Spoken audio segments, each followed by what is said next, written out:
We have just talked about three key areas of component innovation: processing, memory, and display. But what happens when you put all these state-of-the-art components together?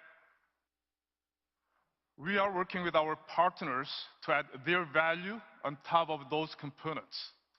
One such partner is Microsoft.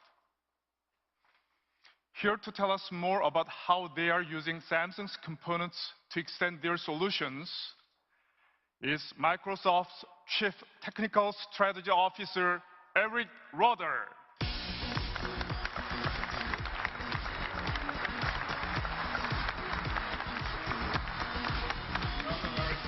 Thank you, Stephen.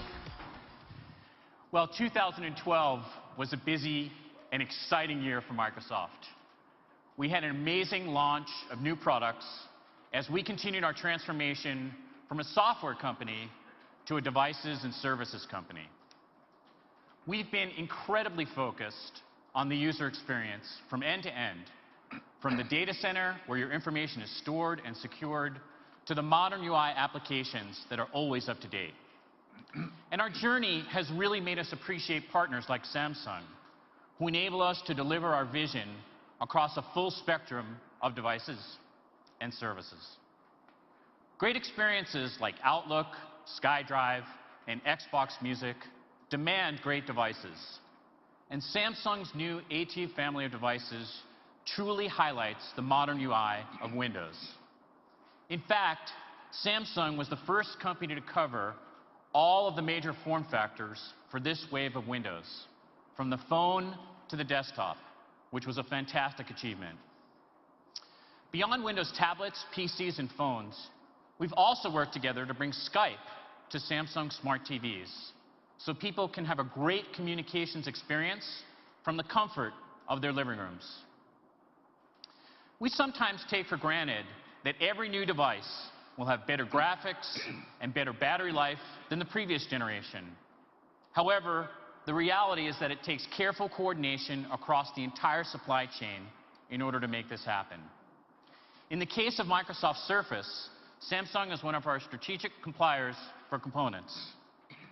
The result of this cooperation is a Windows 8 device with great battery life and a vibrant display, so you can see more, do more, and share more with the Surface. We have a long history of working with Samsung to push the limits of display technology. You can see this clearly in the massive Microsoft multi-touch display that took center stage when we launched Windows 8 and the new version of Office. After today's announcements, it should be clear that there is no rule that says displays or computers need to be flat, opaque, or rigid. Just look at the Youm screen we just saw.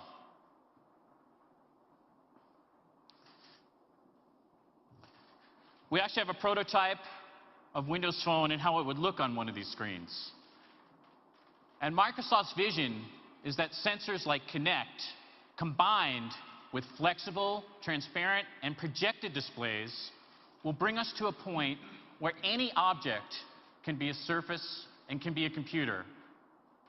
I'd like to close with a short video from Microsoft Research, which extends interactivity to every surface in your living room. Last year, you may have seen some videos with pre-computed projections. What we're demoing today is both real-time and fully interactive.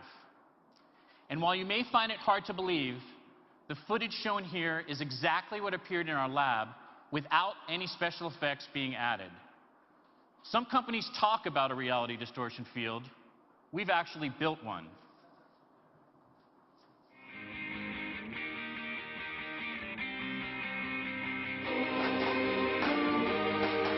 Xbox, go big.